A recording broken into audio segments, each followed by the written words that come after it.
తెలవారుజాముల్లో వెంకటరమణ తండ్రి సుప్రభాతము చేసెను సురులే రమణ. పంచామృతములతో వెంకటరమణ తండ్రి నిత్యాభిషేకములే నిత్యము రమణ.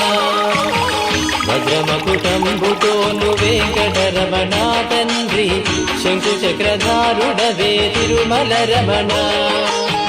మూడు నామాలతోను వెంకటరమణ తండ్రి ముల్లోకములు ఏదడి మూర్తి విరమణ.